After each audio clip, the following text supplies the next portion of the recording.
ओम अज्ञानतिमिरन्धस्य ज्ञानाञ्जनशलाकया चक्षुरुन्मिलितं येन तस्मै श्रीगुरवे नमः। श्रीचैतन्यमनोभीष्टं स्थापितं येन भूतले स्वयं रूपकदा मह्यं ददाति स्वपदान्तिकम्। नमो ओम विष्णुपादाय कृष्णपृष्ठाय भूतले श्रीमते भक्तिवेदांत स्वामिनिति नामिने। नमस्ते सारस्वते देवे गौरवाणी प्रचारिणे निर्विशेष शून्यवादी पाश्चात्य देशतारिणे। जय श्री कृष्ण चैतन्य प्रभु नित्यानंद श्री अद्वैत गदाधर श्रीवासदि गौर भक्तवृंद। हरे कृष्णा कृष्ण कृष्णा हरे हरे, हरे राम राम राम हरे हरे। हरे कृष्ण। आप लोग को मेरी आवाज आ रही? ओके। तो सभी भक्तों का हम आज के इस गीता के सत्र में स्वागत करते हैं। तो कल हमने गीता के 9वें अध्याय का समारोप किया। तो 9वें अध्याय का हमने टाइटल दिया था हेड टू, HEAD और double D। So H for hearing, E for existence of Krishna beyond his energies, A for some people accept Krishna that personal form who exists beyond energies, and then some reject, saying that everybody is God, there are many gods, this universe is God, and they deviate from Krishna's personal form. And then last D was devotion. तो कल हमने भक्ति के अलग अलग गुण देखे, कृष्ण के अलग अलग गुण देखे। किसी को कुछ याद है? फ्रॉम 22nd श्लोक का 26वें श्लोक से हम 34वें श्लोक तक किसी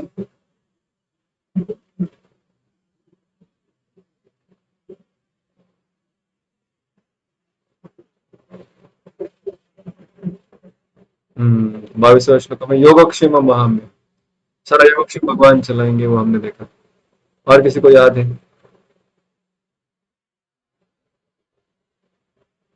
थोड़ा सा आवाज कट हो रहा है, ब्रेक हो रहा है। और किसी को कुछ याद है?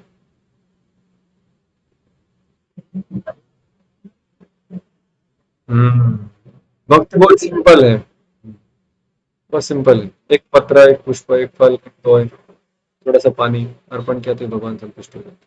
और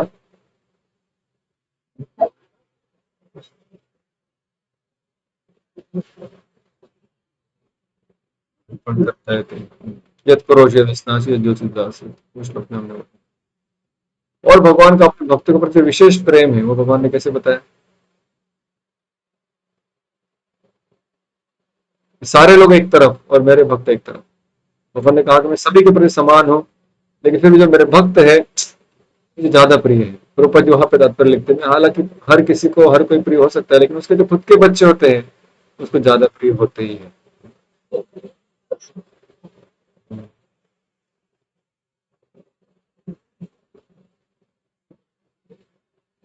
हम्म, वो सभी लोग भगवान कहते हैं परम गति को प्राप्त होंगे, और किसी भी भक्त की कभी भी हार नहीं होगी। न मे भक्त प्रणश्यति, भगवान को कहते हैं। कोई भला कितने भी दुराचार्य, कोई गलती उससे क्यों ना हो जाए, लेकिन अगर मेरे भक्ति में लगा है तो मैं उसका संभाल करूँ। और फिर आखिर में भगवान कहते हैं भक्ति करनी कैसे है?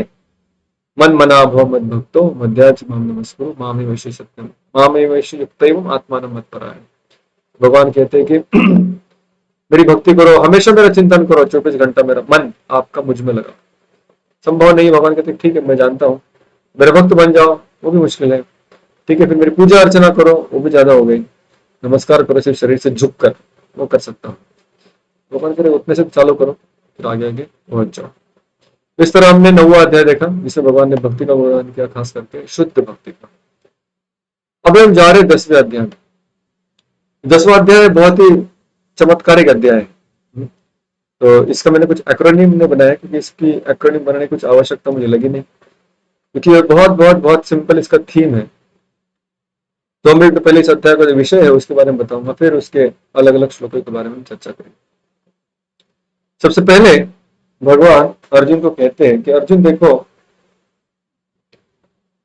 अगर किसी को भक्ति करनी है तो मुझे जानना जरूरी है।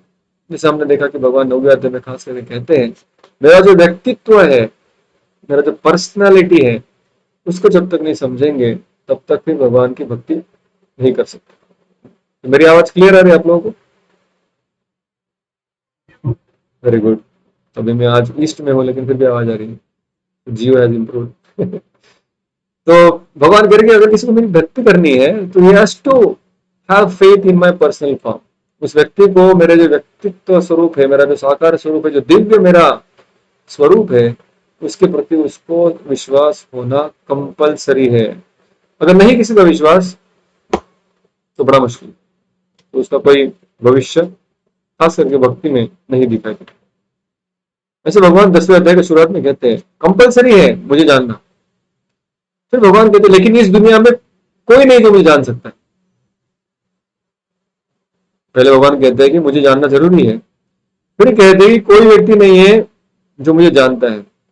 देवराज इंद्र क्यों ना हो, बड़े बड़े ऋषिगण क्यों ना हो, मुनि क्यों ना हो, मुझे नहीं जानते। तो अर्जुन के सामने प्रश्न खड़ा हो जाता है कि अरे आप कह रहे जानना जरूरी है, फिर आप कह रहे इस दुनिया का कोई व्यक्ति मुझे नहीं जानता। क्यों भगवान ऐसा कह रहे हैं? भगवान का जो भगवान महान है, भगवान की महत्ता महत्ता कितने भगवान महान है, कैसे सृष्टि करता है, कैसे पालन करता है, कैसे संहार करता है, ये सब समझना आसान है, मुश्किल है लेकिन फिर भी आसान कह सकते हैं तुलना में। ये समझना कि कृष्ण एक व्यक्ति है और व्यक्तिगत वो संबंध भी रखते हैं अपने भक्तों से, और भक्तों से व्यक्तिगत आदान प्रदान करते हैं, उनके साथ अपना रिश्ता बना सकते हैं। तो ये जो भगवान का पर्सनल स्वरूप है, व्यक्तिमत्व है, इसको समझना बहुत बहुत बहुत बहुत मुश्किल है अपने आप के बलबूते पर। हमारी शक्ति से, हमारी बुद्धि से, हमारे तर्क से, तत्व ज्ञान से भगवान के साकार स्वरूप को समझना ऑलमोस्ट नामुमकिन। भगवान ने वो कह दिया इस दुनिया के इंद्र हो, चंद्र हो, ऋषि हो, मुनि हो, चतुष्कुमार हो, सब मुझे नहीं जान सकते। इस दुनिया में कोई किसके पास कितना भी ज्ञान हो, विज्ञान हो, कितने भी अच्छे गुण हो, सहिष्णुता हो, नम्रता हो, तितिक्षा हो, कितने भी गुण हो, और व्यक्ति उन गुणों से भी मेरे पास नहीं पहुंच सकता, मेरे स्वरूप की उसको भनक भी नहीं पहुंचेगी। पहले कहा कंपलसरी है जानना, दूसरा कहा कि कोई जानता नहीं, तीसरा भगवान कहते हैं कि but I will tell you secret. मैं आपको सीक्रेट बताता हूँ कैसे आप मुझ तक पहुंच सकते हो, मेरे तक पहुंचने का राज क्या है। तो वो राज भगवान 4 श्लोकों में बताएंगे। उसको चतुश्लोकी गीता कहा जाता है। 10वें अध्याय का 8, 9, 10, 11 ये जो 4 श्लोक है इनको चतुश्लोकी गीता यानी पूरी गीता का सारांश, सार इन 4 श्लोकों में। तो भगवान फिर वो सीक्रेट बताते हैं कैसे मेरे पर्सनल फॉर्म तक पहुंच सकते। जैसे हमने देखा 9वां अध्याय सीक्रेट था, मोस्ट कॉन्फिडेंशियल नॉलेज, जिसे भगवान ने भक्ति, शुद्ध भक्ति की सीक्रेट को बताया। लेकिन वो शुद्ध भक्ति करने के लिए भगवान का पर्सनल फॉर्म जानना जरूरी। वो कैसे जानेंगे उसका सीक्रेट 10वें अध्याय में बताते हैं। अगर हम गीता के 18 अध्याय देखें तो बीच में 2 अध्याय आते हैं, 9वां भी और 10वां, ये दोनों भी सीक्रेट। इसलिए 10वें अध्याय के जो श्लोक है 8 से लेकर 11 तक, 8, 9, 10, 11 ये 4 श्लोकों को भगवान कहते हैं चतुश्लोकी गीता। भगवान नहीं कहते, आचार्यगण कहते। जब भगवान उस राज के बारे में बताते हैं तो अर्जुन कहता है मैंने जान लिया, मैंने जान लिया, मैं समझ गया आप कौन है। मेरे लिए वो राज खुला हो गया, कृष्ण मैं आपको समझ गया हूँ, आप पूर्ण पुरुषोत्तम भगवान है। ये ग्वाही, ये घोषणा अर्जुन 10वें अध्याय में करता है कि मैं कृष्ण को जान गया। अभी यहां से अर्जुन की जो क्वालिफिकेशन है वो तुरंत बढ़ जाती। अभी तक अर्जुन कर्म के बारे में सुन रहा था, ज्ञान के बारे में सुन रहा था, अष्टांग योग के बारे में सुन रहा था। अभी भगवान ने स्वयं भक्ति के बारे में बताना चालू किया। लेकिन जब अर्जुन समझ गया ये कृष्ण जो व्यक्ति स्वरूप में मेरे सामने खड़े हैं, ये पूर्ण पुरुषोत्तम परम सत्य परम ब्रह्म है, ये जब कोई व्यक्ति समझ जाता है, स्वीकार कर लेता है, तो भक्ति के लिए पात्र बन जाता है। फिर अर्जुन 4थे सेक्शन में इस अध्याय के प्रश्न पूछता है कि ठीक है मैं अभी आपको तो जान गया, लेकिन हमेशा आप मेरे साथ तो रहेंगे नहीं। अभी आप आए हैं द्वारका से यहाँ हस्तिनापुर, लेकिन फिर वापस आप चले जाएंगे द्वारका। कभी हमारे साथ रहेंगे, कभी आप अंतर्धान हो जाएंगे। पांडव ज्यादा जिए, कृष्ण पहले ही चले गए अपनी लीलाओं को खत्म करके। तो जब आप नहीं रहेंगे हमारे फेस टू फेस सामने, खास करके आने वाली पीढ़ियों के लिए, मेरे सामने तो आप हैं स्वयं रूप में खड़े हैं, लेकिन जो आगे आने वाले लोग हैं उनके सामने आप प्रत्यक्ष रूप से खड़े नहीं होंगे, तो वो लोग आपको याद कैसे कर पाएंगे, आपका स्मरण कैसे कर पाएंगे, आपकी भक्ति कैसे कर पाएंगे? कृपया उसके बारे में बताइए। और फिर भगवान इस दुनिया में कौन सी चीजें हैं जिनको देखकर आप मुझे याद कर सकते हो? ऐसे 82 चीजों के बारे में वर्णन करते, कहते कि ऐसी तो बहुत सारी है, लेकिन कुछ एग्जाम्पल के लिए, सैंपल के लिए 82 चीजों का उदाहरण देते हैं कि कैसे आप मुझे इस दुनिया में भी देख सकते हो। तो ये है 10वां अध्याय। तो 10वें अध्याय में पहला सेक्शन है, भगवान कहते हैं मुझे जानना जरूरी है। फिर कहते हैं मुझे जानना संभव नहीं है। फिर कहते हैं उसके लिए एक सीक्रेट है, वो पालन करोगे तो मुझे जान पाओगे। फिर चौथा, अर्जुन कहता है कि मैंने जान लिया। और पांचवा, 5 सेक्शन है, पांचवे में अर्जुन कहता है कि कुछ ऐसी ट्रिक बताओ कि हमेशा हर जगह कहाँ भी खड़ा हो आपका स्मरण हो सके। तो उसके लिए भगवान ट्रिक देते हैं, वो 5वां सेक्शन। ठीक है, आप लोग को याद हो गया। फर्स्ट सेक्शन क्या है, तो बताना चाहिए।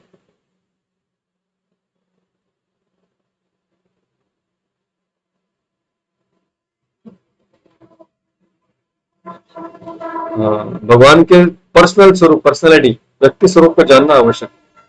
दूसरा,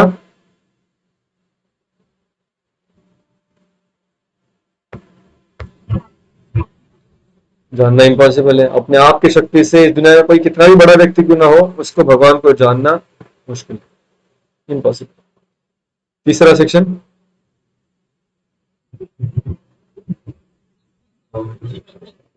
कैसे आप मुझे, या चतुश्लोकी गीता, कैसे आप मुझे जान सकते हो इस दुनिया में रहकर भी, कैसे आप मुझे पहचान सकते हो, कैसे मेरे साथ संबंध बना सकते हो, उसका सीक्रेट भगवान बताएंगे।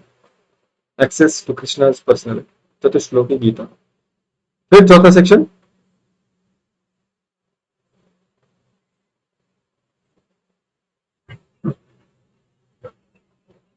वो ये 5वां सेक्शन हो गया, उसके पहले एक रह गया,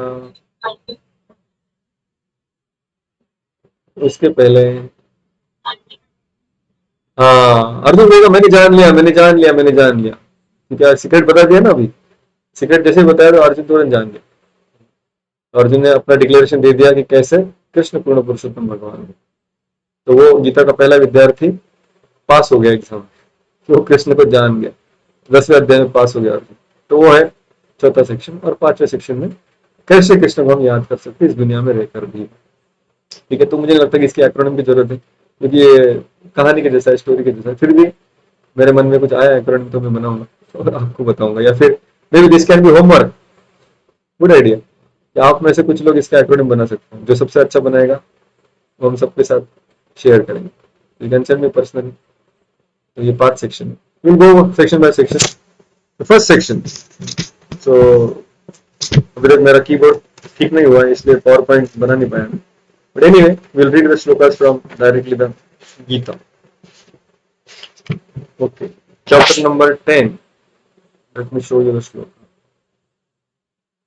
ओके, जो श्लोक इंपॉर्टेंट है वही हम दिखाएंगे। पहला श्लोक इस प्रकार से, श्री भगवान उवाच भूय एव महाबाहो शृणु मे परमं वचः एतयं प्रियमाणाय वक्ष्यामि हितकामया। भगवान का अर्जुन देखो, अभी मैं तुमको शृणु में परम वचः, परम दिव्य कुछ बातें बताने वाला हूँ, क्योंकि आप मेरे प्रिय हैं। यत्ते अहम प्रियमाणाय वक्ष्यामि हितकामया, तो आपके कुछ बेनिफिट के लिए, फायदे के लिए मैं कुछ बातें यहाँ पर कहना चाहता हूँ।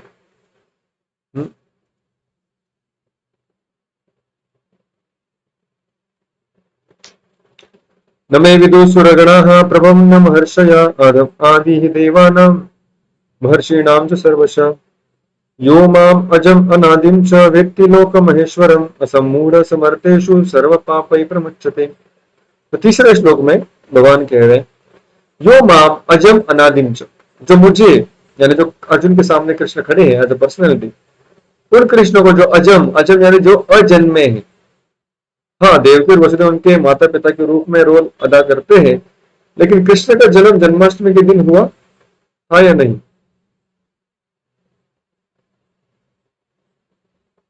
वो जन्माष्टमी आ रही, कुछ दिनों में मना रहे हम, मंदिर में बहुत सारी तैयारियां चल रही है। तो जन्माष्टमी के दिन कृष्ण का जन्म हुआ कि नहीं हुआ? हुआ। यहाँ पे भगवान कह रहे कि माम अजम, मैं अजन्मा हूं। तो अगर आप अजन्मा है तो जन्माष्टमी क्या है? माता जी तुमचा आवाज मला येत नाहीये, ब्रेक ब्रेक होते मध्ये। Okay okay. और अवतरित होते हैं भगवान जन्माष्टमी के दिन। तो साधारण मनुष्य का जन्म और भगवान का जन्म, इतने बड़ा अंतर है। साधारण मनुष्य का जन्म मतलब वो नया, new, brand new body accept करता है। कृष्ण का ऐसा नहीं, कृष्ण का बॉडी ऑलरेडी है, वो सिर्फ हमारे सामने प्रकट हो जाते हैं, लेकिन उसके लिए वो देव फिर वसुदेव को भी सेवा में लगा देते।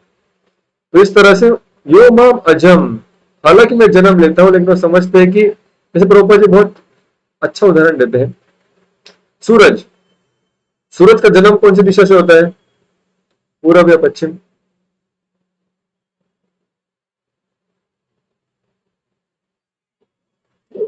पूर्व, ईस्ट से होता है।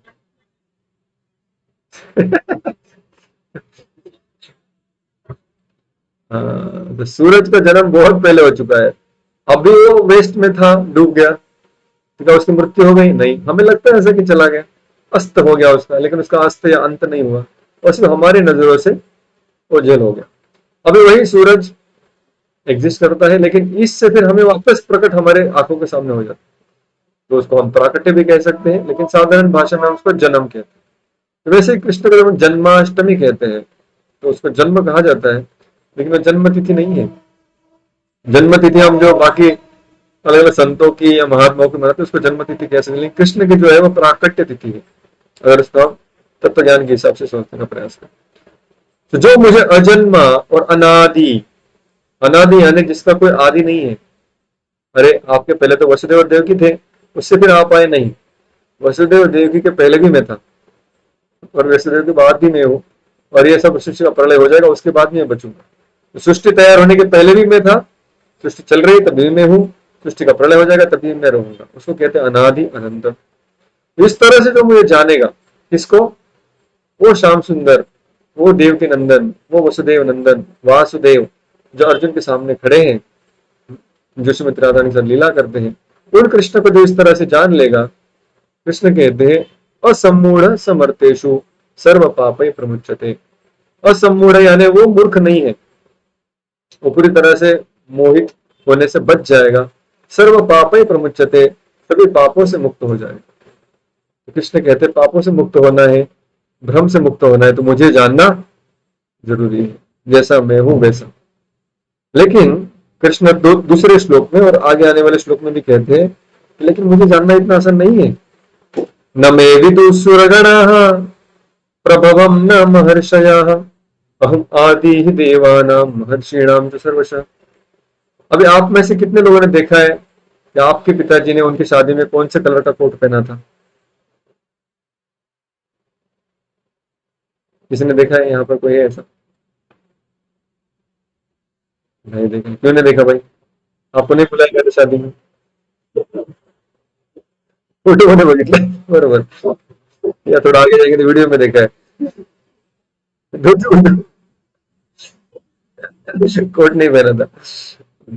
अभी हम वहां पर मौजूद नहीं थे क्योंकि हम बाद में आए, लेकिन शादी उनकी पहले हुई, फिर हमारा जन्म हुआ, तो हम अपने माता पिता की शादी में नहीं थे।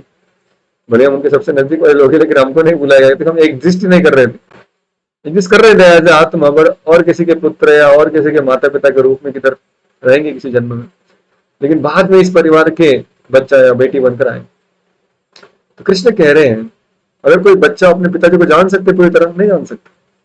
पिताजी का 20, 25, 30 साल उम्र हो जाता है, उसके बाद बच्चा जन्म होता है, फिर बच्चा जब तक समझदार उम्र का बनता है, तब तक पिताजी 35, 40, 45 साल के बन जाते हैं। उसके बाद जो भी इंटरेक्शन होगा पिताजी के साथ, उतना ही वो पिताजी को जान पाता है। उसको भले लगे हाँ मैं जानता हूँ इनका स्वभाव ऐसा ही, नहीं, वो नहीं जानता। उसने ये नहीं देखा कि उनके जीवन में उन्होंने क्या क्या हाल अपेष्टाएं सहन किए, क्या क्या कष्ट उठाए हैं, क्या क्या संघर्ष किया है, क्या उनका अनुभव रहा है, क्या उनके रिश्तेदार रहे हैं, उनका एजुकेशन कैसा रहा, उनके छोटे बचपन के मित्र कौन से थे, उनका बचपन कैसे गुजरा, उनकी माँ ने उनको कितना ये सब हम नहीं जानते हैं। ये सब हमारे आने के पहले हो चुका है। तो जो हमारे सीनियर है, उनको हम पूरी तरह से समझना मुश्किल है। हम कितना भी बुद्धिमान हो, हम कितने भी जीनियस हो, लेकिन हम हमसे जो पहले आया इस दुनिया में, उसके बारे में हम पूरी जानकारी नहीं रख सकते। थोड़ा बहुत यहाँ वहाँ पढ़ लेते हैं, लेकिन वास्तविकता उससे बहुत हम दूर रहते हैं। उसी तरह कृष्ण कह रहे हैं, इस दुनिया में जितने भी देवताएं हैं, जितने भी महर्षि हैं, जितने भी सुरगणा यानी देवता, महर्षि, ये सारे जितने भी बुद्धिमान लोग हैं, मुनिगण हैं, ये कोई भी मुझे नहीं जान सकता। क्यों नहीं जान सकता? क्योंकि ये सब मेरे बाद आए, ये सब मेरे बाद में आए हैं, इसलिए मुझे नहीं जान सकते। इनकी बुद्धि इतनी नहीं कि वो मुझे पहचान पाए या मेरे बारे में पूरा ज्ञान हासिल कर पाए। फिर कृष्ण आगे कहते हैं, कुछ लोग कहेंगे नहीं नहीं, लेकिन अगर कोई बुद्धिमान हो, किसी के पास कोई अच्छे गुण हो, अपने गुणों के बदौलत पर, अपने सुशीलता के बदौलत पर, अपने तपस्या के बदौलत पर वो शायद कृष्ण को जान पाए। कृष्ण कहते नहीं, क्योंकि ये तपस्या का बल, या फिर ये ज्ञान, ये सारे जो गुण है ना, जिसको आप सुशीलता या सद्गुण कहते हैं, ये सारे सद्गुण भी मुझसे उत्पन्न होते हैं, और ये सद्गुण भी मुझसे छोटे ही है क्योंकि मेरे बाद आए। तो इन सद्गुणों का आप सहारा लेकर भी मुझ तक नहीं पहुंच सकते। मतलब कृष्ण कह रहे आप कुछ भी कर लो, उठपटांग हरकतें, उल्टे लटक जाओ, लेकिन आप मेरे तक नहीं पहुंच सकते। अभी अर्जुन के सामने बहुत बड़ा प्रश्न उत्पन्न होता है कि अगर आप तक नहीं पहुंच सकते, तो फिर आप यहाँ पे कह रहे भक्ति करो, मेरे पास आओ, मन बनाओ, मत भक्तो, ये सब कैसे होगा? भगवान कहते हैं अभी मैं आपको सीक्रेट बताने वाला हूँ। That we are coming to third section. मैंने कहा कि तीसरे श्लोक में भगवान ने कहा था कि एवरीबॉडी शुड नो मी। फिर दूसरे श्लोक से लेकर फिर चौथा, पांचवा, छठा, इन श्लोक में भगवान ने कहा, 6 श्लोक तक, कि कोई भी मुझे नहीं जान सकता। मतलब कितना बड़ा महान देवता हो, देवर्षि हो, महर्षि हो, मुश्किल। अभी 7वें श्लोक में भगवान हिंट दे रहे हैं कि मैं अभी आपको सीक्रेट बताने वाला हूँ। और 8, 9, 10, 11 एक्चुअली चतुश्लोकी है। तो 7वें श्लोक में भगवान कहते हैं, एताम विभूतिम योगम च मम यो वेत्ति तत्वतः सो अविकल्पेन योगेन युञ्जन्ते न संशय। इसलिए कहते हैं अगर आप मुझे जानना चाहते हो ना, सबसे पहले मेरे विभूति योग को जानिए। ये सीक्रेट है। तो 10वें अध्याय का शीर्षक क्या है? विभूति योग। विभूति यानी कृष्ण के अलग अलग चमत्कारिक शक्तियां, जो पूरे दुनिया में सब लोग को आकर्षित करती है। ऑपुलेंस ऑफ द एब्सोल्यूट ऊपर उसको टाइटल करते हैं। तो कृष्ण की जो जो बहुत अच्छा ऐश्वर्य है, उन सभी के बारे में वर्णन होने वाला है। जैसे हमने पहले चर्चा की थी, किसी व्यक्ति के पास हम जब जाते हैं तो सबसे पहले उसका हम ऐश्वर्य हमारे समझ में आता है, उसके बाद उसका स्वभाव और उसकी मधुरता समझ में आता है। पहले उसकी महानता, फिर मधुरता। याद है हमने 7वें अध्याय की शुरुआत में इसके बारे में चर्चा की। अभी कृष्ण कहने वाले हैं कि देखो, मुझ तक पहुंचना है मतलब मेरी मधुरता तक पहुंचना है। मेरी व्यक्तिगत जो संबंध है उसमें जो मधुरता है, जो स्वीटनेस है, उसको अगर जानना है तो सीक्रेट क्या है अभी मैं बता रहा हूँ। तो श्लोक क्रमांक 8, 9, 10, 11, तो खास करके हम इन श्लोकों के बारे में चर्चा करने वाले हैं। ठीक से सुनिए। तो अगर आपके सामने श्लोक है तो लेट मी गिव द श्लोक। कम से कम 4 श्लोक हम गाएंगे, दोहरा मेरे पीछे। तो let me open the chart.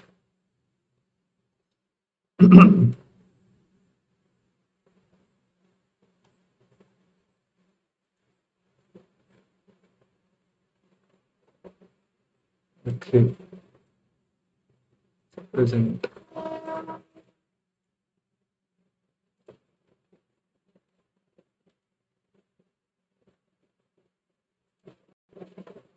Okay, आप लोग देख सक रहे हैं श्लोक?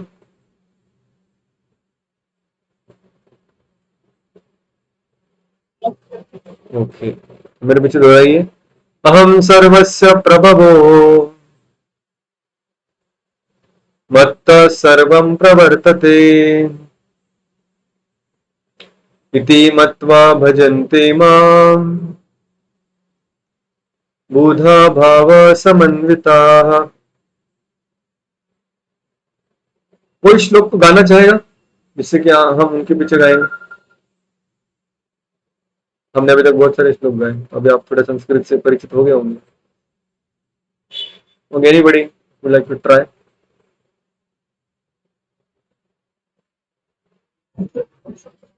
म्हणायचं जसं मी आता म्हणाला तसं.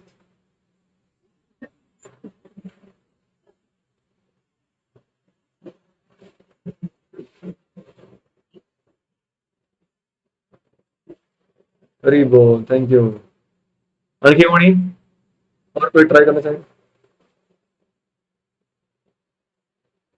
रिया would like to reside?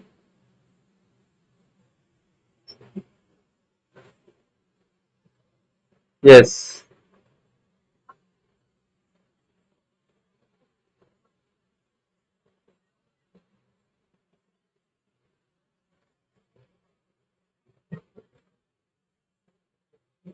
Very good. Very nice, very nice. Anybody else? Shreya is there. Shreya? Yes. Would you like to recite? Hmm.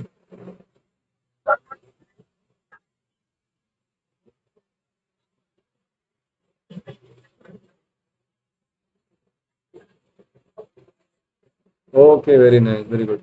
Okay, now somebody will please read the translation. The Shlok Gayani.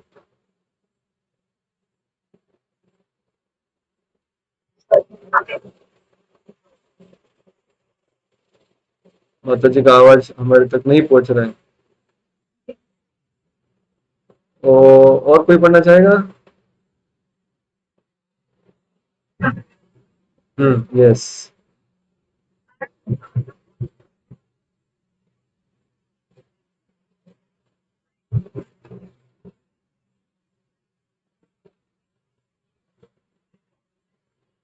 Okay, तो this is the secret number one.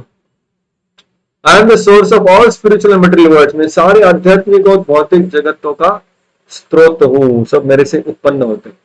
Everything emanates from me. ये पहला है। तो कृष्ण कह रहे हैं मेरी मधुरता को जानना चाहते हो ना, सबसे पहले मेरी महत्ता को जानो। Before knowing my sweetness please know my greatness.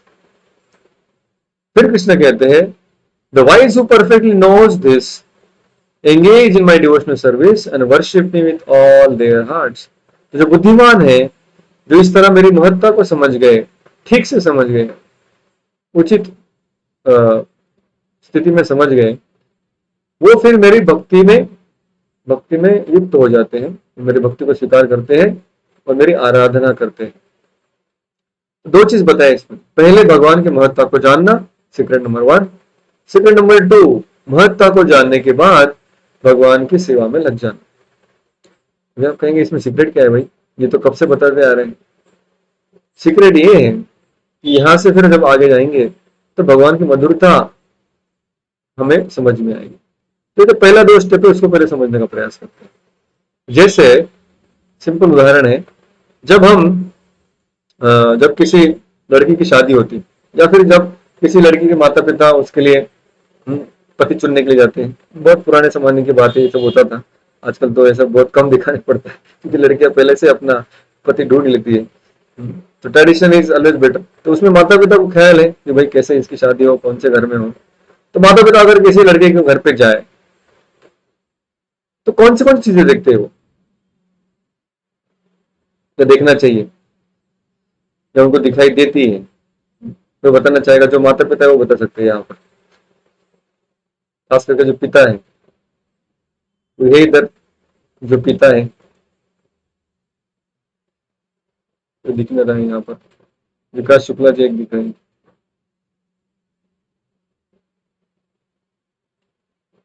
Okay, तो साधारणतः जब माता पिता किसी लड़के के घर पे जाएंगे तो क्या देखते हैं? घर में जाने के घुसने के पहले कुछ चीजें देखते हैं। क्या देखते हैं?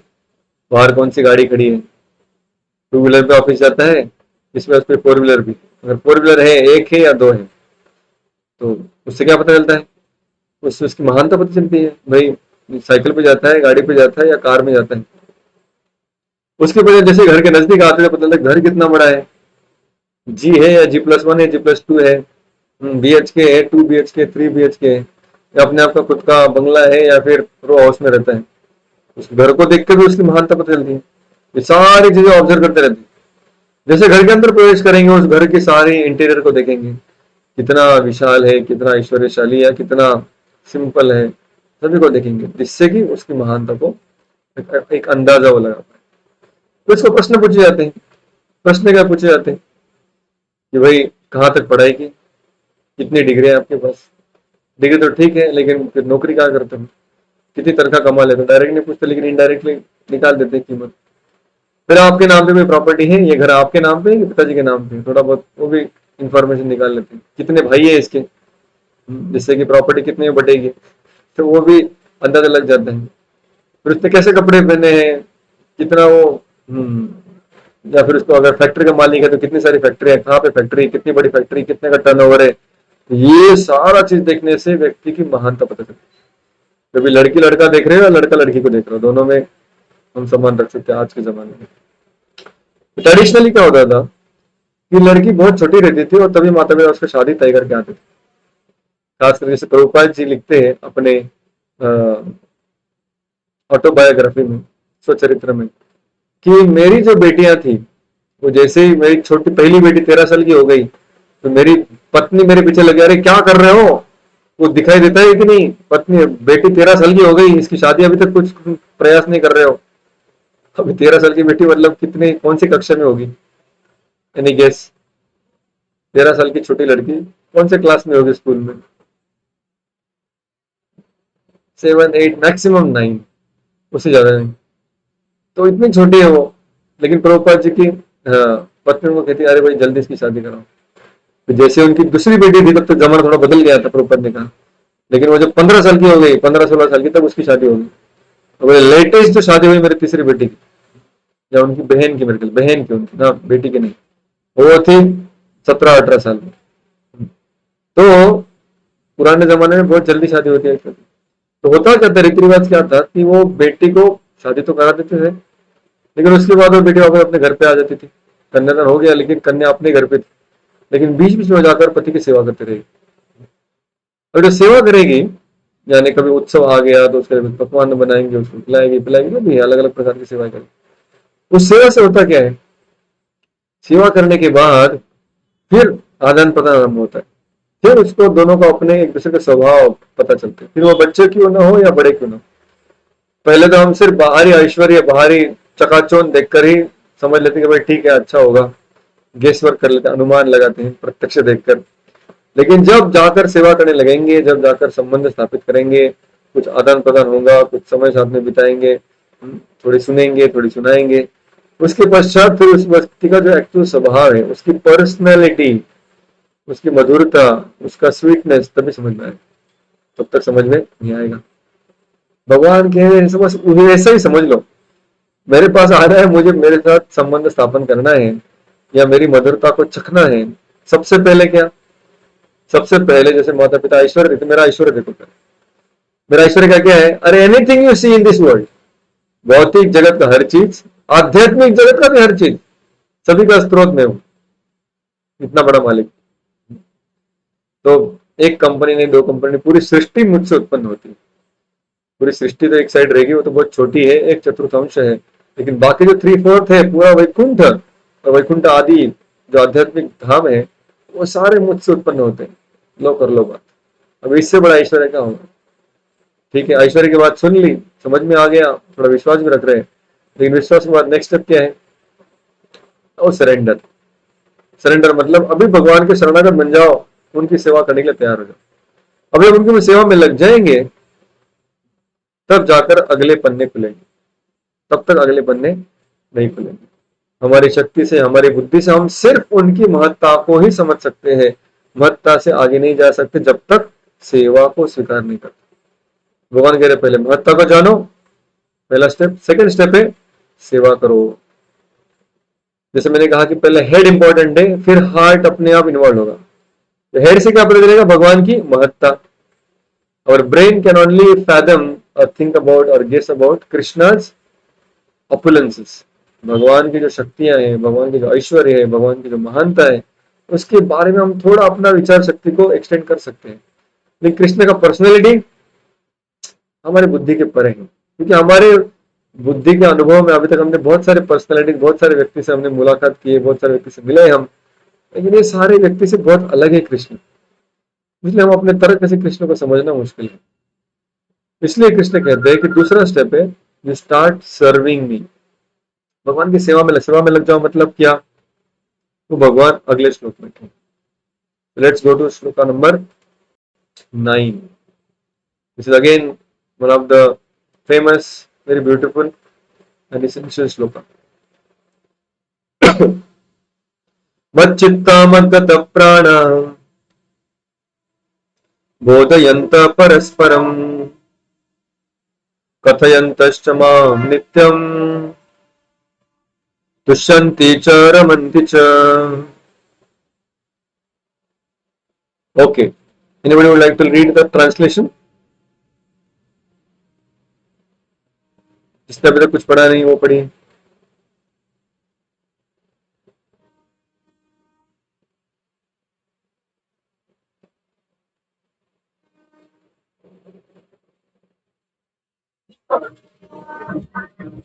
हरे कृष्ण, हाँ बोला।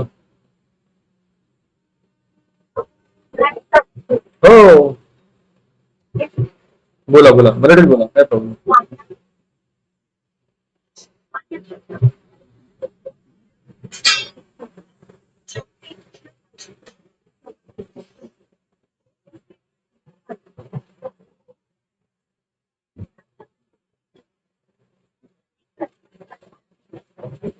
थैंक यू माता जी, बहुत पहली बार आपका आवाज सुना इधर। धन्यवाद। हरे कृष्ण। तो यहाँ ठिकाणी, सॉरी, यहाँ पे भगवान कह रहे हैं कि देखो से दो स्टेप तो मैंने आपको कह दिया। पहला मैंने कहा कि मेरी महानता को जानो, दूसरा मैंने कहा कि मेरी भक्ति करो, सेवा करो। मतलब क्या? भक्ति करो मतलब क्या? तो भक्ति का जो सबसे महत्वपूर्ण अंग है वो भगवान यहाँ पर बताते हैं। जैसे मैंने कहा कि ये चतुश्लोकी गीता है, 4 श्लोकों में पूरी गीता फिट कर दी। जैसे किसी को क्रैश कोर्स करना है कि भाई एकदम प्रभु जी बिल्कुल टाइम ही नहीं है, एकदम कम समय बताओ कि भक्ति मतलब क्या, गीता का क्या सारांश है, तो उसको 4 ही श्लोक बताओ। पहला, भगवान की महानता को जान लो बेटा, सब कुछ भगवान का है। दूसरा, उनकी सेवा करो, मतलब क्या वो भगवान यहाँ पे करते। Second step, Krishna is clarifying in the second verse. वो कह रहे मत चित्ता मत गत प्राणा बोधयंत परस्परम। जिन्होंने अपना चित्त अपने प्राण में जो समर्पित कर दिए हैं, वो करते क्या है? समर्पण करना मतलब क्या? बोधयंत परस्परम। वो एक दूसरों को, अरे बाप रे, हरे कृष्णा, अरे ओके ओके, थैंक गॉड। तो जिन्होंने अपना चित्त और अपना प्राण भगवान को समर्पित कर दिया है, वो लोग करते क्या है? बोधयंत परस्परम। वो एक दूसरे के साथ आते हैं और एक दूसरे को कृष्ण के बारे में बताते हैं। परस्पर को बोध करना, जैसे कि मैं ही सब कुछ बताऊंगा, आप कुछ नहीं बताएंगे, या आप ही सब कुछ बताएंगे, मैं कुछ नहीं बताऊंगा। जब ऐसे लोग साथ में आते हैं, थोड़ा तुम बोलो थोड़ा हम बोलेंगे। मैं कुछ कृष्ण की महानता के बारे में बोलूंगा, आप कुछ कृष्ण की महानता के बारे में बोलो। मैं कुछ कृष्ण कीर्तन करूंगा, आप मेरे पीछे गाएंगे, आप कुछ गाएंगे, मैं आपके पीछे मैं गाऊंगा। इसको कहते हैं परस्पर बोध। कथयंतश्च माम नित्यम। तो नित्य रूप से जब जब भक्त लोग साथ में आते हैं, तब तब कृष्ण कथा करते हैं। जैसे हमारे एक ब्रह्मचारी जिनका नाम है ब्रज बिहारी प्रभु, बहुत सीनियर है, गौरांग प्रभु के साथ वाले। तो एक बार एक इस्कॉन के बहुत बड़े सन्यासी जिनका नाम था सच्ची नंदन स्वामी महाराज। तो ये महाराज मंदिर में आए और रात को, क्योंकि वो बहुत उम्र वाले हैं, तो उनका थोड़ा मसाज करने के लिए प्रभु जी की सेवा थी, तो वो गए वहां पर, बोले महाराज आपकी थोड़ा मसाज कर सकता हूँ मैं? तो कहा बहुत अच्छा होगा, बुढ़ापे में वैसे ही पैर बहुत दुखते हैं। तो गए वहां पर, उनके उन्होंने पैर दबाए और फिर बोले महाराज हो गया मेरा सेवा, अगर आप आपको अगर अच्छा लग रहा है अभी तो मैं जा सकता हूँ। बोले हाँ हाँ बहुत अच्छा बढ़िया, अभी आपका मसाज तो हो गया लेकिन आप जा नहीं सकते। बोले क्यों? बोले हम साथ में आए भक्त, लेकिन हमने जो इम्पोर्टेंट चीज था वो किया नहीं। हमारा इंटरेक्शन, हमारा जो संबंध है अभी तक पूरी तरह से स्थापित नहीं हुआ। वो समझ नहीं पाए कि क्या बोल रहे हैं महाराज। मैंने कहा मतलब महाराज आप क्या चाहते हैं, और कुछ सेवा है मेरे लिए? बोले बहुत महत्वपूर्ण सेवा है, आपने मुझे कृष्ण नहीं दिया। बोले कृष्ण मैं कैसे दूंगा, कृष्ण तो आप मुझे दे सकते हैं, आप मुझसे सीनियर है, महान है। बोले नहीं नहीं नहीं, आपके पास थोड़े बहुत तो कृष्ण है ही। आपने जितनी भक्ति की है, 10 साल 20 साल 1 साल 2 साल 6 महीना, उससे आप कृष्ण को थोड़ा बहुत तो जान गए। कृष्ण के बारे में कुछ तो जानते हैं, कृष्ण की माता कौन है, पिता कौन है, जन्म कहाँ हुआ, बाल बाल्य में कौन सी लीलाएं की, उनके नाम कौन से, इतना तो थोड़ा बहुत तो जानकारी आप रख सकते हैं, रखते ही है। वो आप थोड़ा मुझे बताइए ताकि आप मुझे कृष्ण देकर जाएंगे। उन्होंने कहा कि ठीक है, अभी आपकी वही आज्ञा है। उन्होंने एक कृष्ण कथा, छोटी सी स्टोरी उनको कृष्ण के बारे में बताई। बोले ठीक है महाराज अभी मैं जा सकता हूँ? बोले नहीं नहीं नहीं नहीं, ऐसे कैसे जा सकते हो, अभी भी हमारा संबंध पूरी तरह स्थापित नहीं हुआ। वो डर गए, बोले अभी तो स्टोरी बताया, अभी क्या श्लोक को पूछेंगे, भागवत के मालूम नहीं, तो डर गए। तो हमारा अभी क्या रह गया? बोले आपने मुझे कृष्ण दिया लेकिन मैंने आपको कृष्ण नहीं दिया ना, मैं भी आपको कृष्ण देना चाहता हूँ। बोले बैठिए, मैं भी आपको कृष्ण की कुछ कथाएं बताऊंगा, मैं भी आपको कृष्ण के बारे में, गीता के बारे में, भागवत के बारे में कुछ चर्चा करेंगे। तो फिर उन्होंने भी कुछ उनको कथा कही। बोले अब भी हमारा संबंध पूरी तरह से स्थापित हुआ। अभी भक्त जब साथ में आते और जो करते वो हमने कर लिया, अभी आप जा सकते हैं। तो कृष्ण यहाँ पर कह रहे हैं कि भक्ति करना मतलब क्या? भक्तों के संग में आना, और भक्तों के संग में कृष्ण की वाणी जो गीता है, और कृष्ण की गुण और लीला जो भागवत है। तो गीता भागवत करके श्रवण अखंड चिंतन विठोबाचे। तो जब ऐसे भक्त साथ में आते हैं तो एक दूसरे को हरि हरि हरि हरि प्रदान करते हैं। आप मुझे हरि दो, मैं आपको हरि दूंगा। इस तरह से जब आदान प्रदान होता है उसको कहते हैं भक्ति। जैसे नारद मुनि को भगवान श्री कृष्ण कहते हैं, ना हम तिष्ठामि वैकुंठे योगी नाम हृदय शुवा यत्र गायन्ति मद्भक्ता तत्र तिष्ठामि नारद। तो विष्णु जी कहते हैं भगवान को कि नारद मुनि को कि हे नारद मुनि, ना हम तिष्ठामि वैकुंठे, मैं वैकुंठ में नहीं रहता। योगी नाम हृदय शुवा, योगियों के हृदय में भी मैं नहीं रहता।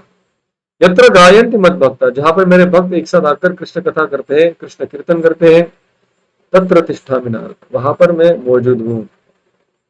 तो फर्स्ट स्टेप मैंने कहा कृष्ण की महानता को जानना, और दूसरा स्टेप है भक्तों के संग में कृष्ण कथा करना। करना या सुनना, दोनों को कृष्ण कथा ही कहेंगे। ये सेकंड स्टेप हुआ। तो बहुत महत्वपूर्ण सीक्रेट बताने जा रहे हैं, तो ठीक से सुनिए। पहले भगवान की महत्ता के बारे में जानकारी हासिल करना, उसके बाद भक्ति करने के लिए भगवान को शरणागत हो जाएंगे। शरणागति मतलब क्या? सत्संग में भाग लेना, सत्संग देना या सत्संग लेना। तो दोनों तरफ, जैसे हम जब चर्चा करते हैं दोनों से, दोनों पार्टी एक दूसरे से सीखते हैं। जैसे मैं सीख रहा हूँ आपसे, क्या सीख रहा हूँ आपसे? कि कैसे कोई व्यक्ति इतना पेशेंस रखकर कृष्ण के बारे में सुन सकता है। तो आप सब लोग मुझे सिखा रहे हैं, मैं सीख रहा हूँ आपसे, प्रेरणा ले रहा हूँ। आप सब लोग एक दूसरे को सिखा रहे हैं, देखो कैसे टाइम पे आकर कृष्ण कथा में भाग लेना चाहिए, सत्संग में भाग लेना चाहिए, सब एक दूसरे को प्रेरणा दे रहे हैं। तो ये, इसको कहते हैं साधु संग, इसको कहते हैं भक्तों का संग, इसको कहते हैं सत्संग। तो वो सेकंड स्टेप। फिर कृष्ण कहते हैं इस तरह से अगर कोई वैष्णव का संग करे, और वैष्णव संग मतलब ऐसा नहीं कि वैष्णव के साथ चाय पीने जाए या वैष्णव के साथ देहरादून कुल्लू मनाली घूमने के लिए जाए। हमने भी वैष्णव संग कर लिया, 7 दिन हम साथ में थे, मतलब एक ही होटल में थे। क्या कर रहे थे? कुछ नहीं, साथ में खाए पिए सोए, कुछ कृष्ण कथा की, पर उसमें टाइम नहीं मिला। उसको संग नहीं कहते। संग मतलब ऐसे नहीं कि ट्रेन में साथ में जाके बैठे। संग मतलब जहां पर कुछ प्रश्न है, कुछ उत्तर है, कुछ कोई बता रहा है, कुछ सुन रहा है, कृष्ण जहां पर केंद्र में है उसको कहते हैं सत्संग, वैष्णव संग। वो था सेकंड स्टेप। फिर कृष्ण कहते हैं 10वें श्लोक में कि इस तरह से कोई अगर संग ग्रहण करता है उसका परिणाम क्या होता है। श्लोक क्रमांक 10 उसको पढ़ेंगे हम अभी, श्लोकी का तीसरा श्लोक। ओके, मेरे पीछे दोहराइए। तेषां सतत युक्तानां भजतां प्रीतिपूर्वकम् ददामि बुद्धियोगं तम् येन माम् उपयान्ति ते। ओके, तो पढ़ना चाहेगा इसका भाषांतर? हम्म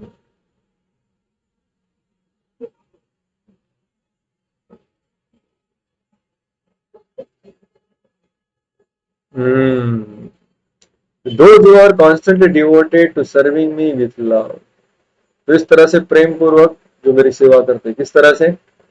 भक्तों के साथ संग कर कर, भक्तों के संग में जो मेरी सेवा करते हैं। I give the understanding by which they can come to me. अभी मैं उनकी खोपड़ी में ज्ञान प्रदान करूंगा जिससे कि वो मेरे तक पहुंच पाएंगे। अभी उनके बुद्धि का दिया मैं जलाऊंगा, अभी उनके बुद्धि का दरवाजा मैं खोलूंगा जिससे कि उनकी बुद्धि अभी मुझे जान पाए। तो ये कृष्ण को जानने के लिए कृष्ण की परमिशन लगती है, और कृष्ण की परमिशन सत्संग से मिलती है। और सत्संग व्यक्ति तभी आता है जो कृष्ण की महानता के बारे में सुन लेता है, और कृष्ण की महानता के बारे में सुनने के लिए भी वैष्णव से सुनना पड़ता है। तो एक्चुअली वैष्णव ही हमें कृष्ण तक पहुंचाते हैं। तो कृष्ण कह रहे हैं कि आपके प्रयास से नहीं आऊंगा मैं आपके हृदय में। आप जब भक्तों के साथ रहकर भक्तों का संग करेंगे, उस ग्रुप के प्रयास से, वो एक साथ सहकार्य की भावना से संकीर्तन, संकीर्तन मतलब कि जब सब लोग साथ में आकर कृष्ण कथा करते हैं, सब लोग साथ में आकर कीर्तन करते हैं, उसको कहते हैं संकीर्तन। तो संकीर्तन से जब साथ में आकर व्यक्ति प्रेम पूर्वक भगवान की सेवा करने का प्रयास करते हैं, भगवान कहते हैं अभी मैं उन व्यक्ति के दिमाग में, हृदय में वो अंडरस्टैंडिंग, वो समझ उनको प्रदान करूंगा जिससे कि वो मुझे जान पाए।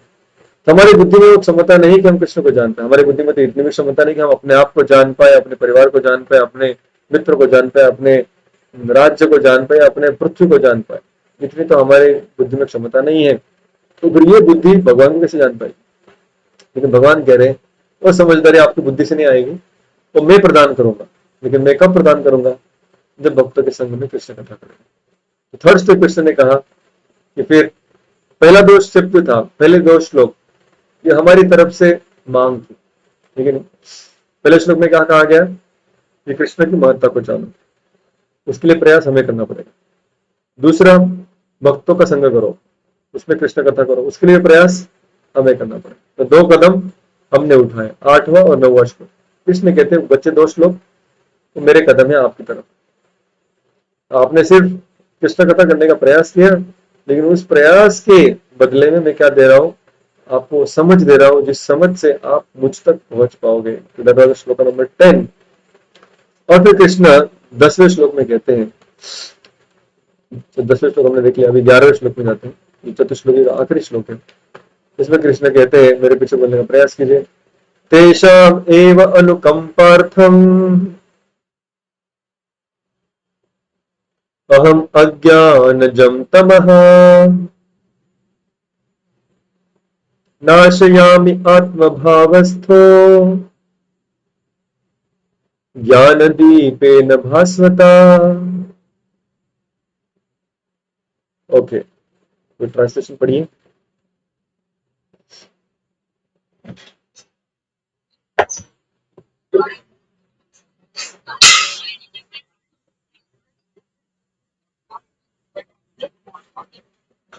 ओके, कृष्ण कह रहे अभी आप मुझे जान पाओगे, लेकिन आपके हृदय में जो अज्ञान था उसका क्या? तो कृष्ण कह रहे वो अज्ञान सब मैं साफ करूंगा। तो कहेगा अरे आपने कृष्ण को तो जान लिया, लेकिन आपके स्वभाव में इतनी सारी गलतियां, आपने इतने सारे पाप किए, पहले आपके हृदय में इतनी सारी गंदे गंदे विचार है, इतनी सारी गलत आदतें, वो सब कहाँ जाएगी?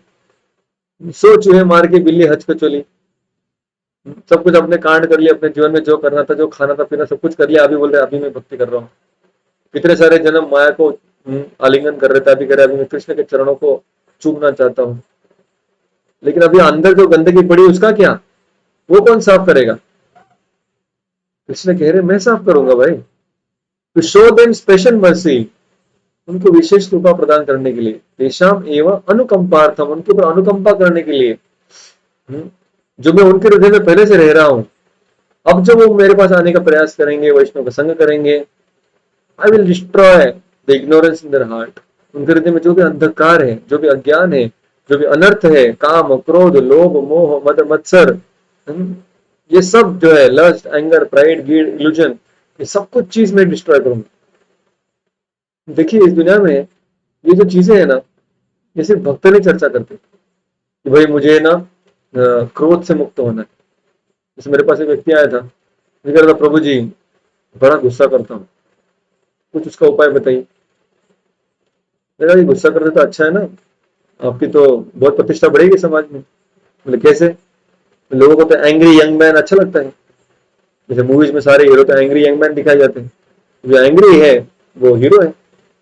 बोले नहीं नहीं वो सब फिल्मों में है, एक्चुअली अगर कोई बहुत शॉर्ट टेम्पर्ड है तो उसको बहुत तकलीफ होता है। मैंने कहा आपको तकलीफ हो रही है? बोले हाँ बहुत तकलीफ हो रही है, मैं जॉब पे जाता हूँ, वहां पर अचानक किसी को कोई गुस्सा हो जाता है, कुछ बोल देता हूँ तो पूरे कंपनी में मेरा नाम खराब। अभी अगर मैंने गुस्से से कंट्रोल नहीं किया तो कुछ ही समय मेरी नौकरी चली जाएगी। इसलिए मैं क्रोध से मुक्त होना चाहता हूँ, काम से मुक्त होना चाहता हूँ। उस सब इच्छाओं लेकर अगर समाज में रहने का प्रयास करूंगा तो समाज भी मुझे सहारा नहीं देगा। लोभ, बहुत ग्रीड, बहुत पैसा जमा करने की इच्छा, जरूरत से ज्यादा कोई भी चीज जो जमा करना चाहता है उसको कहते हैं ग्रीड। तो ग्रीड से कई सारे लोग परेशान हैं, रात को सो नहीं पाते, हालांकि उनकी जरूरतें वो पूरी हो गई है। जैसे कहा जाता है कि दिस अर्थ और this world can provide for everybody's need but not for a single person greed. सारी दुनिया की जरूरतें भी पृथ्वी पूर्ण कर सकती है, लेकिन एक व्यक्ति की ग्रीड, उसकी लोभ प्रवृत्ति को पूरी जगत पूर्ण नहीं कर सकती। वैसे व्यक्ति हमेशा असंतुष्ट रहता है, कितना ही बड़ा बन जाए उसके अगले साल के लिए और कुछ प्लानिंग रहता है। तो ये ग्रीड, तो lust anger greed pride illusion, तो ये सारा एनवी, लोगों के प्रति जेलेसी, अबे जेलेसी ऐसा बीमारी है, मतलब हम जीवन में कितना भी पाले, हमसे अगर एक भी चीज एक्स्ट्रा या अलग किसी के पास है, खास करके जिसका हम जेलेसी करते हैं, एनवी करते हैं, तो हमारे पास जो है उसका भी हम आनंद नहीं ले पाते। बार बार हमें वही चुभता है कि अरे लेकिन उसके पास वो एक्स्ट्रा है ना, वो मुझे चाहिए था।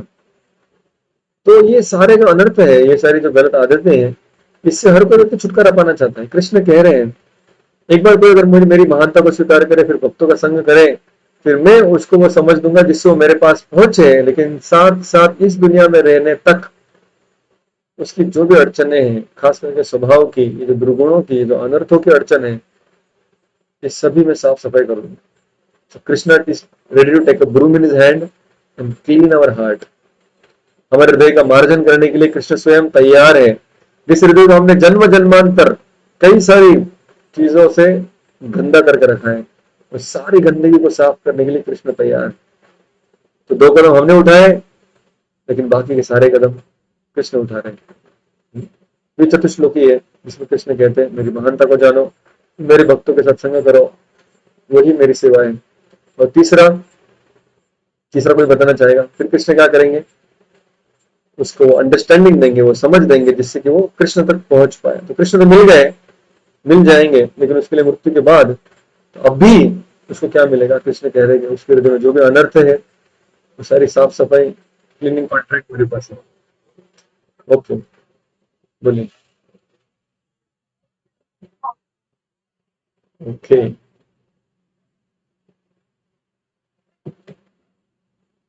क्या तपस्या और भक्ति अलग अलग है? तो तपस्या शास्त्र में अलग अलग प्रकार की दी गई है। तपस्या भक्ति में भी होती है, तपस्या अष्टांग योग में भी होती है, तपस्या कर्मकांड में भी होती है, और तपस्या ज्ञान मार्ग में भी होती है। तो भक्ति में तपस्या होती है, लेकिन उस तपस्या का उद्देश्य कृष्ण को प्रसन्न करना होता है। अगर हमारे तपस्या का उद्देश्य कृष्ण को प्रसन्न करना नहीं है, तो फिर वो तपस्या भक्ति के अंदर नहीं आती। तो भक्ति में तपस्या कौन सी है? नाम जप करते हैं, जब नाम के ऊपर ध्यान देना तपस्या है। सिर्फ कृष्ण प्रसाद को ग्रहण करना तपस्या है। हमें शायद तपस्या नहीं लगे, लेकिन फिर कृष्ण प्रसाद को ग्रहण करना, उसके अलावा और कुछ नहीं ग्रहण करना, वो तपस्या है। एकादशी का उपवास पालन करना तपस्या है। जन्माष्टमी आ रही है, जन्माष्टमी का उपवास करना तपस्या है। ये सारी तपस्या भक्ति में भी आती है। इसको छोड़कर जो कृष्ण केंद्रित जहां पर नहीं है, वो छोड़कर जो तपस्या है वो भक्ति में नहीं आती। ठीक है, ओके। तो ये 4 चीज हमने अभी डिस्कस किया, श्लोक नंबर 8, 9, 10, 11। इसके बारे में कुछ प्रश्न है, क्योंकि ये सीक्रेट था।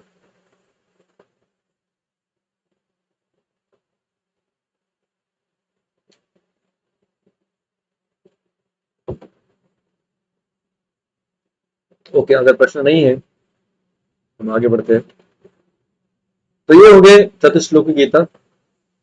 अभी हम जाते हैं अगले सेक्शन में, जहां पर अर्जुन कहेगा कि मैंने आपको जान लिया है, मैं उन व्यक्तियों में से हूँ जिसने ये सारे स्टेप फॉलो किए हैं, मेरे भक्तों का संग किया है, आपकी महानता को मैं जानता हूँ, और इसलिए आपने मुझे वो ज्ञान प्रदान किया है, वो समझ आपने मुझे प्रदान की है, जिससे कि मैं आपको पूरी तरह से जान सकता हूँ। फिर कृष्ण अर्जुन यहाँ पर कहते हैं उनका तात्पर्य कृष्ण के साथ रहने के बाद। ये श्लोक बहुत महत्वपूर्ण है, जो श्लोक क्रमांक 12 और 13 इस अध्याय के। ये श्लोक आप लोग रिसाइट कर सकते हैं। Oh my God.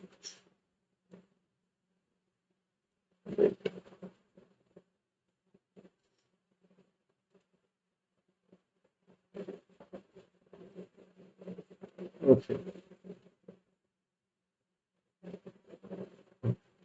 अर्जुन उवाच परम ब्रह्म परम धाम पवित्रं परमं भवान् पुरुषं शाश्वतं दिव्यम् आदिदेवम् अजं विभुम् आहुस्तां ऋषयः सर्वे देवर्षि नारदस्तथा असितो देवलो व्यासः स्वयं चैव ब्रवीषिमे। ओके, इस श्लोक के पहले 2 लाइन, यानी सिर्फ 12वां श्लोक कोई बोलना चाहेगा? Again very simple but very important.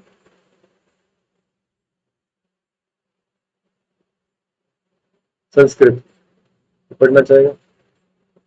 बस फॉर प्रैक्टिस। बोला। बोलिए। हम्म।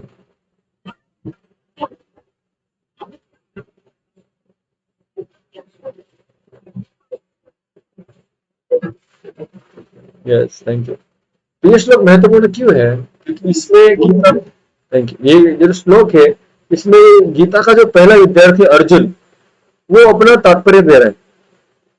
अर्जुन उवाच आ गया अभी। अभी कई समय से भगवान ही बोल रहे हैं, ऑलमोस्ट 7वां 8वां 9वां अध्याय और 10वें अध्याय का अभी तक के श्लोक अर्जुन बीच में बोला ही नहीं। 8वें अध्याय के बीच में थोड़े कुछ प्रश्न पूछे थे, लेकिन उसके बाद फिर अर्जुन बोला ही नहीं। अभी अर्जुन कह रहा है ये सब सुनने के बाद, शुद्ध भक्ति को सुनने के बाद, तो कह रहा मैं आपको जान के आऊं। आप जो एक द्विभुज रूप में, श्याम सुंदर के रूप में, देव के नंदन वासुदेव के रूप में जो मेरे सामने खड़े हैं, परम ब्रह्म, आप ही परम ब्रह्म है। आपके अलावा और कोई निराकार या और कोई लाइट और कोई एनर्जी नहीं है, आप ही है। परम ब्रह्म, परम धाम। परम धाम मतलब सबसे बढ़िया स्थान प्राप्त करने लायक अगर कोई है तो वो आप है। आपकी प्राप्ति सबसे विशेष, सबसे उच्च प्राप्ति। परम ब्रह्म परम धाम, पवित्रम परमम भवान। अरे सबसे पवित्र चीज, सबसे पवित्र व्यक्ति आप हैं। भगवान यानी आप, अदर अर्थ। पुरुषम शाश्वतम दिव्यम, आप कौन है? पुरुषम। ये नहीं कह रहे कि आप अपौरुषीय है या आप निराकार है या जिसका आकार नहीं है, ये कह रहे नहीं, पुरुष है आप।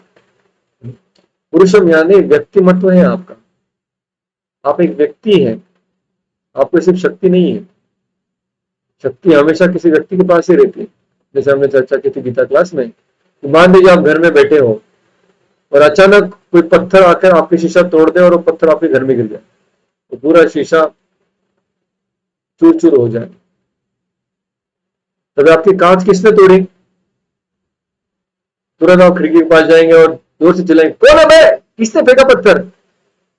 फिर कोई कहेगा प्रभु जी, कोई नहीं है, काइनेटिक एनर्जी ने फोड़ा आपका कांच। ये जो पत्थर था ना, इसके अंदर शक्ति थी, ये पत्थर ने तोड़ दिया कांच, तो पत्थर ने तोड़ा, आप और किसी को क्यों ढूंढ रहे हो? पत्थर में भी शक्ति है ना। भले ज्ञान सिखा रहे हो मुझे, पत्थर के अपने आप उड़ गया, आप में से किसी ने फेंका होगा। उसी तरह भगवान कह रहे हैं, प्रभुपाद जी कहते हैं, कई बार लोग कहते हैं कि इस दुनिया की सबसे बड़ी शक्ति है वो। अरे शक्ति शक्ति शक्ति, कब तक शक्ति कहेंगे? और शक्ति को धारण करने वाले कोई शक्तिमान भी होते हैं। तो इसलिए भगवान सिर्फ एक शक्ति नहीं है, लेकिन तो शक्ति को धारण करने वाले एक पुरुष है, एक व्यक्ति है। तो पुरुष को कहा गया है क्योंकि वो शक्ति को अपने पास धारण करते हैं। उनकी जो मुख्य शक्ति है वो भी परम धाम है, वो भी शाश्वत है, जो कि श्रीमती राधा रानी है, लक्ष्मी जी, मैया सीता है। तो भगवान पुरुष है, उनकी जो शक्तियां हैं वो स्त्रीलिंगी कहा गया है। तो पुरुष है जो शक्ति को धारण करता है। पुरुषम शाश्वतम। अब इस जगत में लोग अपने आप को पुरुष कहते हैं, लेकिन उनके पास कोई शक्ति होती नहीं, उनके ऊपर शक्ति कई बार हावी हो जाती है। जैसे एक बार कुछ लोग थे, राजा ने कहा कि हमारे राज्य में कौन से लोग हैं जो अपने पत्नी के कहने के अलावा भी कार्य कर सकते हैं। सारे मंत्रियों ने अपनी गर्दन झुका के बोले, महाराज ऐसा अपने राज्य में कोई नहीं जो अपने पत्नी के शब्दों के बाहर।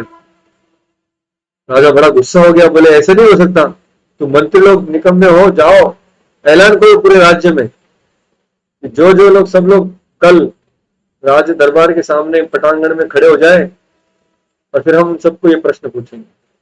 तो सारे राज्य के पुरुष वहां पर इकट्ठा हो गए। राजा ने प्रश्न पूछा और कहा कि जो जो लोग अपने पत्नी के कहने पर काम करते हैं, सब लोग मेरे दाएं बाजू आ जाओ,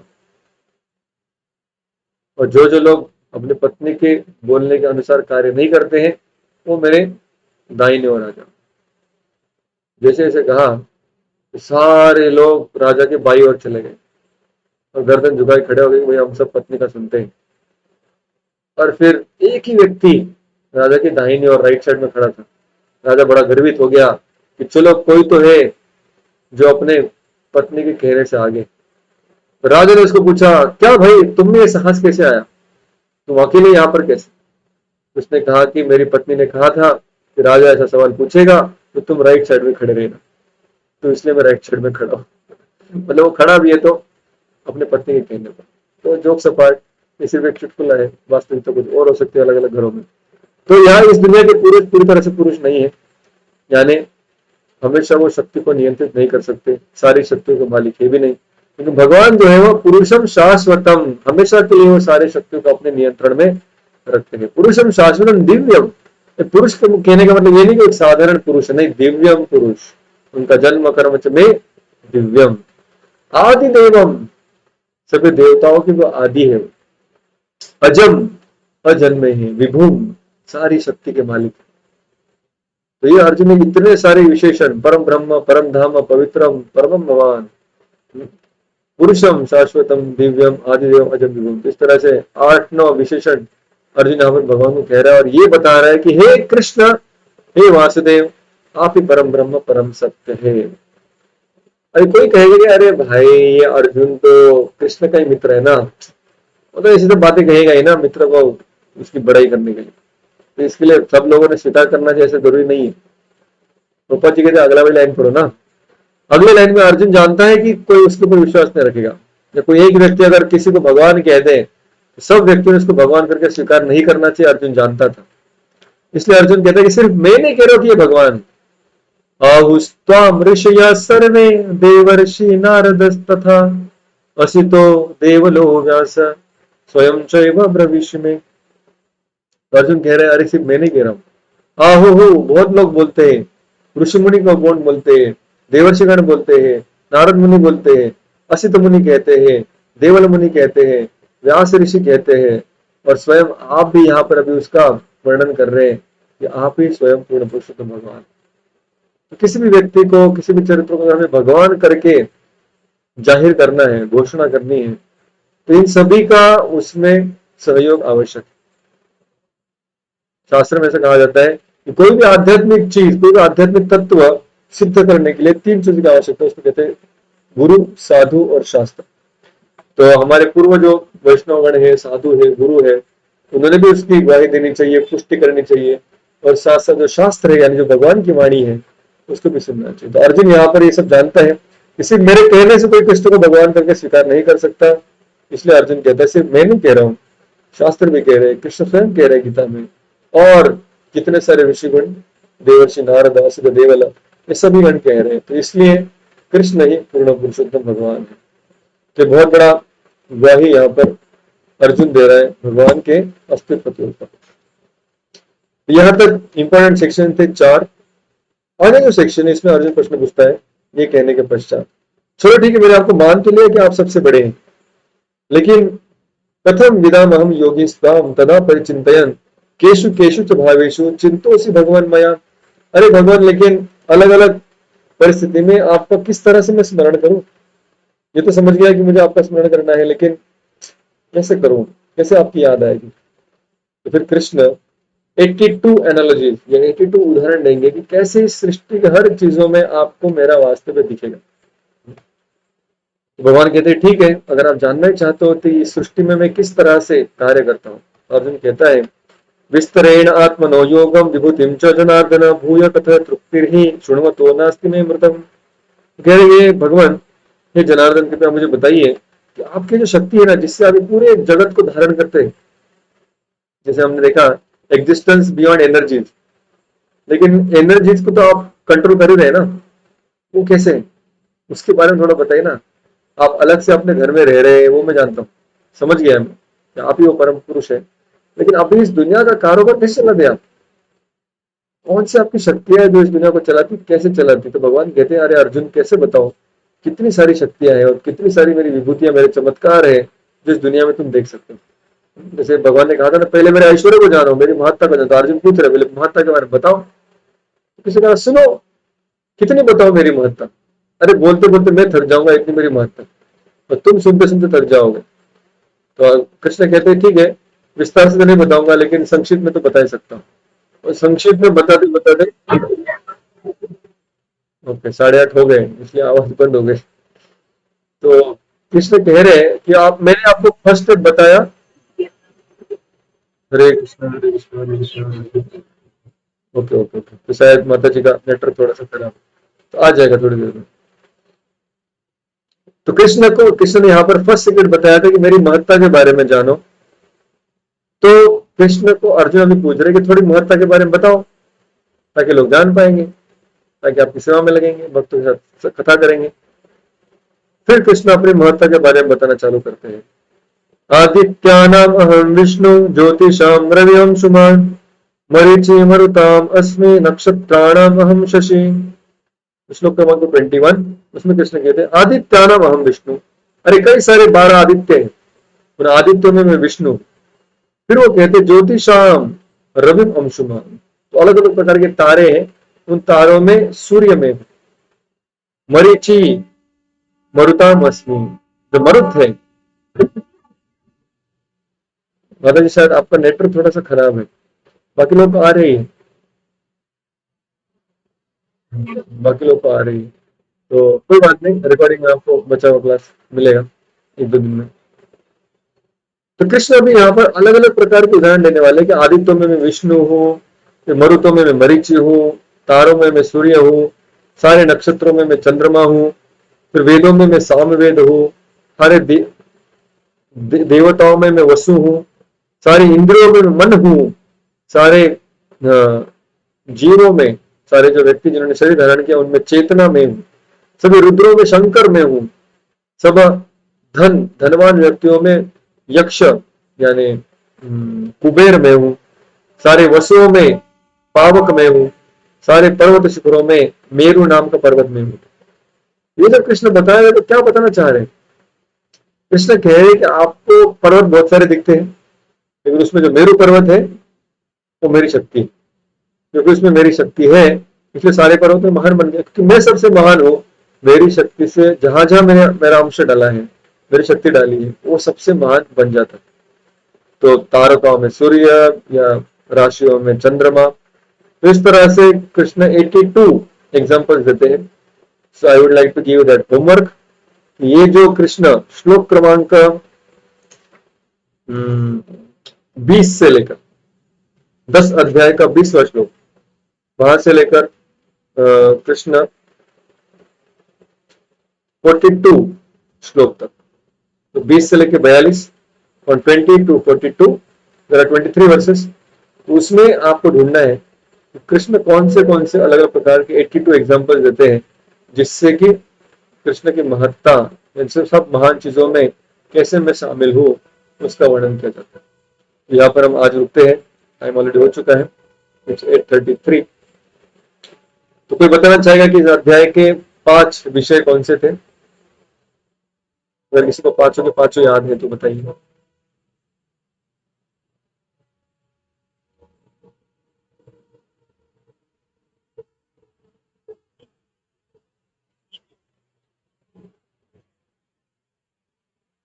वेरी गुड।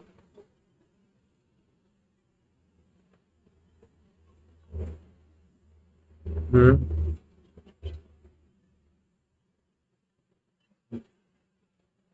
हम्म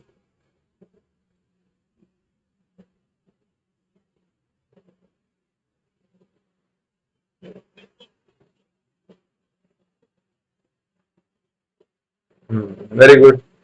चतुश्लोक गीता के 4 स्टेप कौन बताएगा? सीक्रेट क्या है कृष्ण के बारे में जानने के लिए?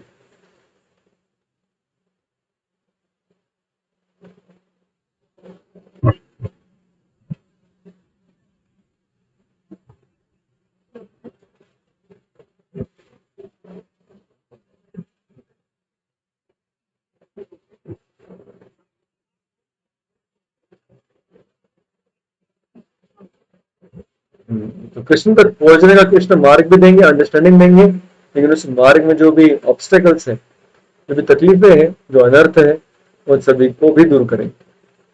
सो he will just show us the path and remove all the speed breakers. तो एकदम हाईवे क्लियर हो जाएगा और फिर हम बहुत तेज भक्ति करके भगवान के धाम तक, उनके चरण कमलों तक पहुंच जाएंगे। हरे कृष्णा कृष्ण कृष्ण हरे हरे, हरे राम राम राम हरे हरे। किसी कोई प्रश्न हो एक दो तो ले सकते हैं, अदरवाइज स्टॉप। यस। आपके पास कोई क्वेश्चन बैंक है क्या? आप रोज प्रश्न पूछते हैं। Okay, very good.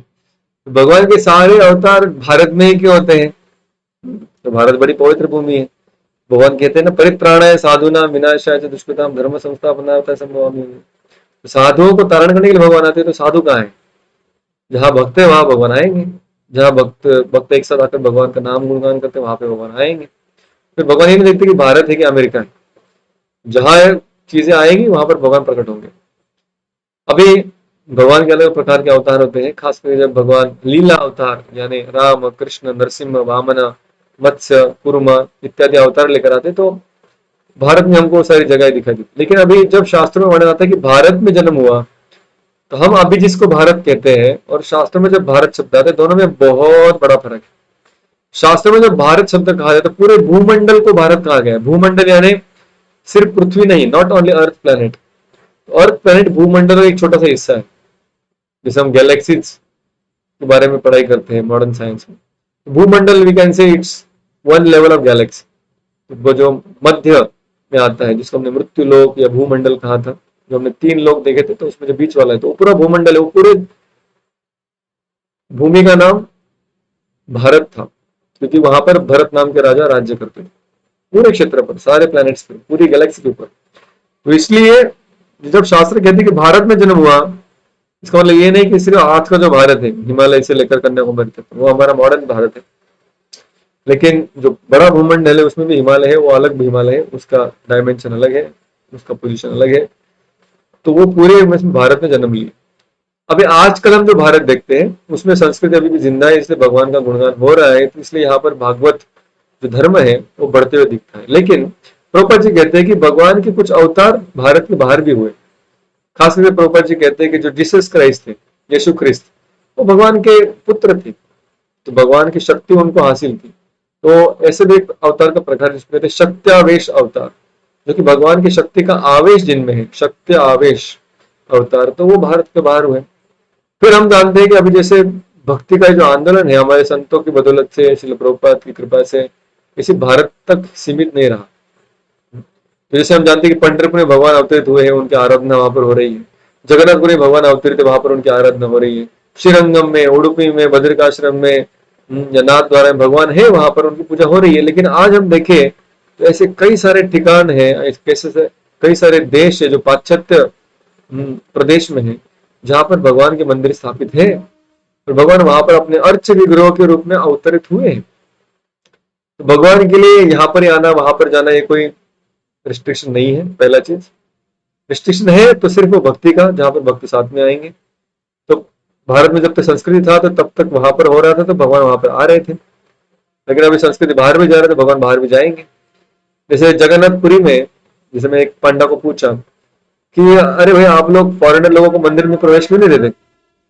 उन्होंने कहा कि हमारे ग्रंथों में उल्लेख है कि भारत के बाहर के देश के लोग, खास करके रशियन लोग, इतनी भक्ति करेंगे, इतनी भक्ति करेंगे कि भारत के लोग भक्ति करना भूल जाएंगे। और जब भगवान देखेंगे कि भारत के लोग भक्ति नहीं कर रहे और ये प्रदेश के लोग भक्ति कर रहे, तो भगवान जगन्नाथ वहां से उस मंदिर को छोड़कर रशिया चले जाएंगे, या कोई प्रदेश स्पेसिफिक बताया गया वहां पर चले जाएंगे। उस डर से हम उनको यहाँ पर आने देते, जिससे कि भगवान उनको देखे और उनकी भक्ति से आकर्षित होकर वहां चले जाए। तो उसका विपरीत स्वरूप हम देखते हैं कि फॉरेनर को मंदिर में नहीं जाने देते। लेकिन भगवान को कुछ प्रदेश की लिमिटेशन नहीं है। ठीक है, हरि बोल। Any more questions in the question bank?